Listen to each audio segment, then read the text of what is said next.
This video is the second in a two-part series on wellbeing and resilience training, developed as a response to the COVID-19 pandemic. Our focus today is on providing strategies to support the wellbeing and mental health of children and young people. Before we begin, just a few things to bear in mind if you're watching in a group. There are three objectives today.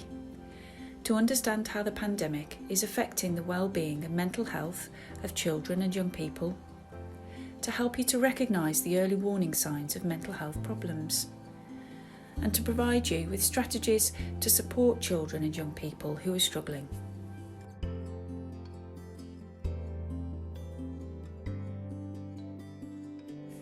Firstly, let's try to understand how the pandemic may have affected children and young people. Think about the impact it's had on their home and school life and the social networks of children and young people. What have you noticed? If you're in a group, discuss your experiences together. Pause the video until you're ready to move on.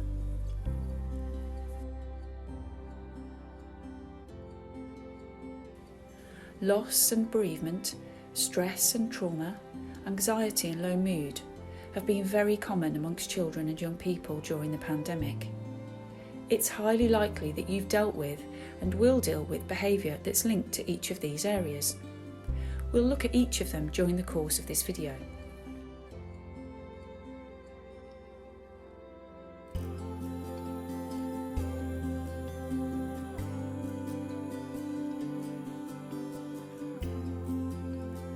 There are many signs and symptoms that a child or young person may be struggling with their well-being, and many of them overlap.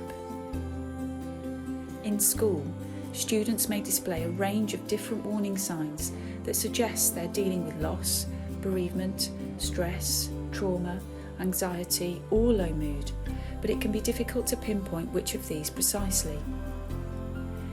You should avoid trying to diagnose mental health issues yourself, or making assumptions about what may be going on in a child's life. The most important thing is to spot any change in behaviour and therefore identify that someone needs help. The next step is to respond appropriately.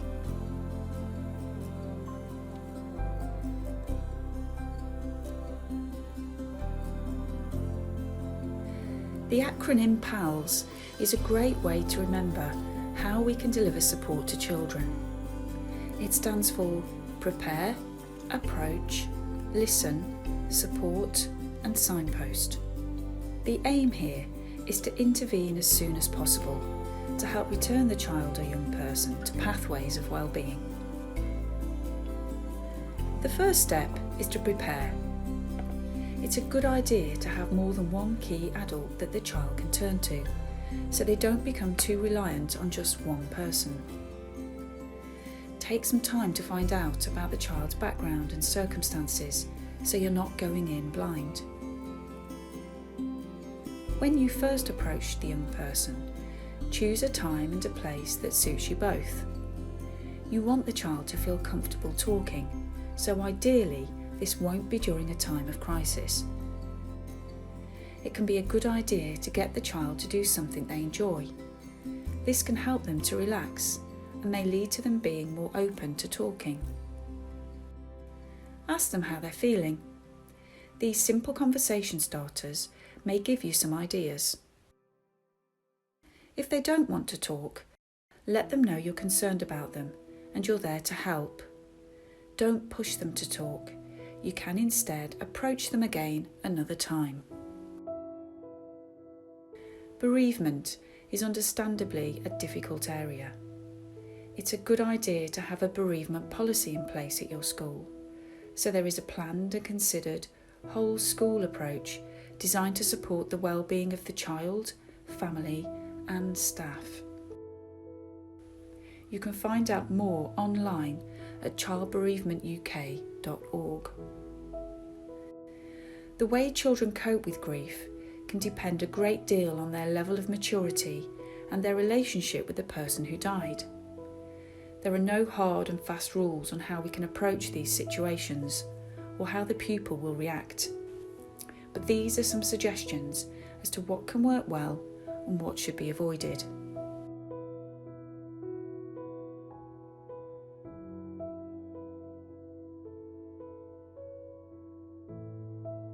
Schools can do a great deal to help just by carrying on with their day-to-day activities.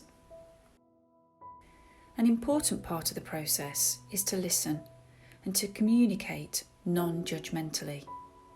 Remember, your goal is to find out what's really wrong, so any question should be open and not leading. For example, try to avoid saying something like, "Are you being bullied?" and instead say things like, "I've been worried about you. You don't seem your normal self at the moment. Is there anything I can help with?"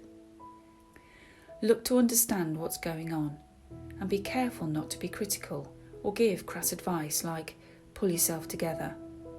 Let the person you're helping open up and explain why their actions made sense to them. If they need it, give them space to think. It's important that you don't try to solve problems.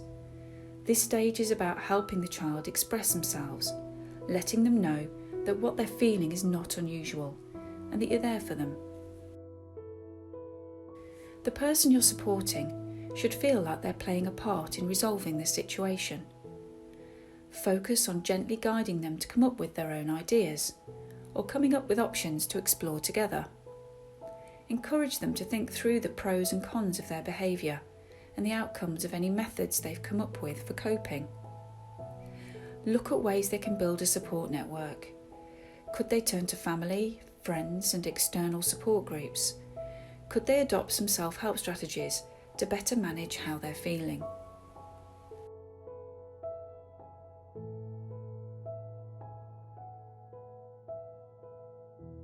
A feelings tracker can help a child understand how they felt while they were doing different activities and to highlight highs and lows.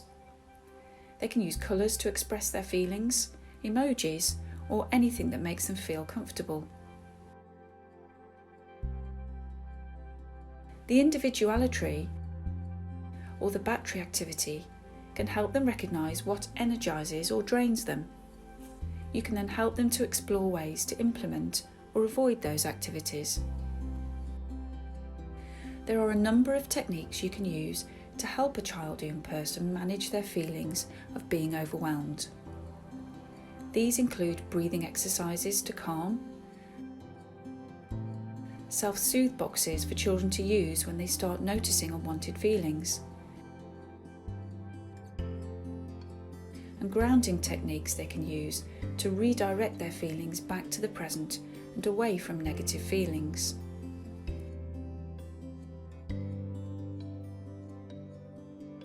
It's best to explore these techniques when the child is calm, so they're ready when they're needed. Remember that what works for one child may not work for another.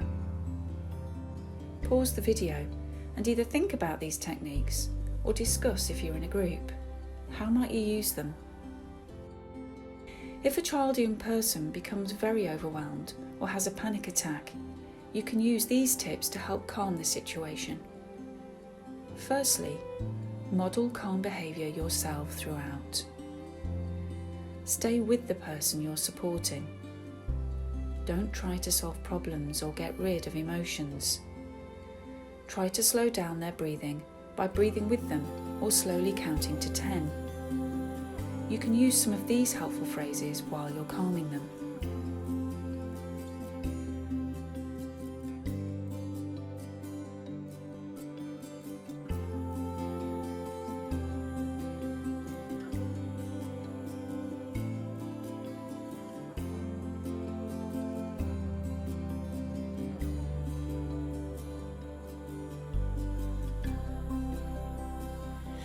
There are lots of great resources you can use to support children and young people who are grieving.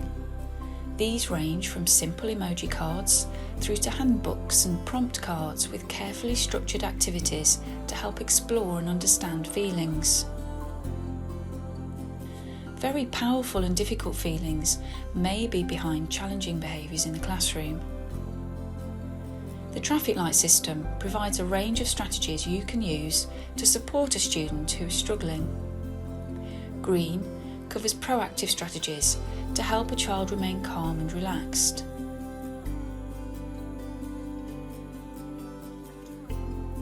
Amber strategies help to return an anxious or distressed student back to a state of calm.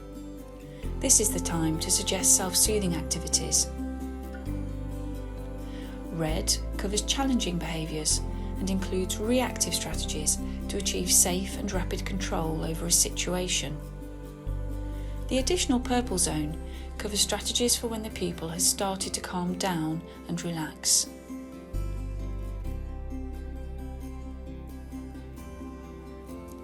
Take some time now to think about or discuss your experiences of supporting a child or young person. What strategies did you use?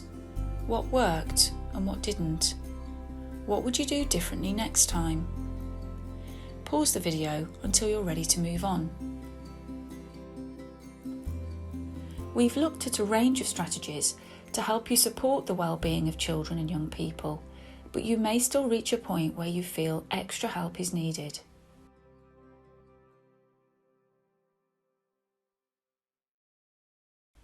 At any time, you can point the people you're supporting to appropriate websites, social media accounts, apps, videos and leaflets.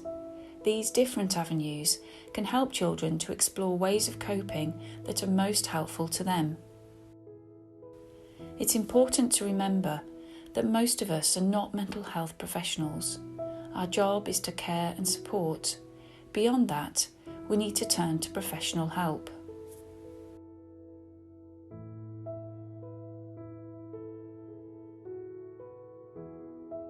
There are a lot of places you can turn to for additional support. Some options include those shown here. Take some time to look into them so you're prepared should you need them.